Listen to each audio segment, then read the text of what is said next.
পূজা, তোমার যদি অন্য কাউকে পছন্দ হয়ে থাকে তাহলে সেটা আমাকে বলে দাও। আমাকে ধোকা দিচ্ছ কেন? কি বলছো তুমি এসব? হ্যাঁ, ঠিকই বলছি। এই যে এক্সারসাইজ করছো, শর্ট ড্রেস পরছো, হঠাৎ করে ডায়েট করছো, হঠাৎ এত পরিবর্তন। হঠাৎ করে তো মানুষের এরকম পরিবর্তন হয় না। কাকে দেখানোর জন্য করছো এগুলো? কাকে দেখাবো? নিজের প্রেমিককে দেখানোর জন্য করছো। তুমি মাঝরাতে উঠে উঠে ফোনে কথা বলো, আমি নিজের চোখে দেখেছি। বোনের সাথে কথা বলছিলাম। বোনের সাথে কথা বলছিলে? আমি তো বোকা, তাই না? হ্যাঁ, অবশ্য আমার পেছনে যখন এত কিছু করতে পারছো তার মানে আমি বোকাই।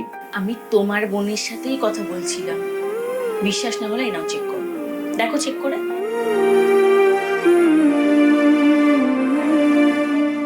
স্বর্ণ, আমি তোমার জন্যই করছি এসব। কেন করছো? আমি করতে বলেছি এগুলো? তোমার তো 2 মিনিট সময় নেই আমার দিকে তাকানোর, আমার সাথে কথা বলার। বিয়ের আগে বা বিয়ের পর পর আমরা যেভাবে সময় কাটাতাম, এখন আমরা কাটাই সেভাবে সময়। আমি ভাবলাম আমি হয়তো একটু হেলদি হয়ে গেছি, নিজেকে মেনটেন করি না, তাই হয়তো তোমার আমার প্রতি ইন্টারেস্ট কমে গেছে। যদি আমি নিজের যত্ন নিই, আবার আগের মতন হয়ে যেতে পারি, তাহলে হয়তো তোমার ইন্টারেস্ট ফিরবে।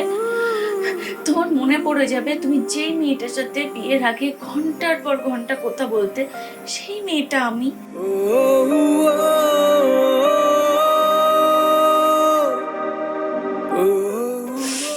এখন তো আমি চোখের সামনে বসে থাকলেও আমার সাথে তুমি কথা বলো না। আসলে এখন আমি একটু হেলদি হয়ে গেছি, আগের থেকে দেখতে খারাপ হয়ে গেছি।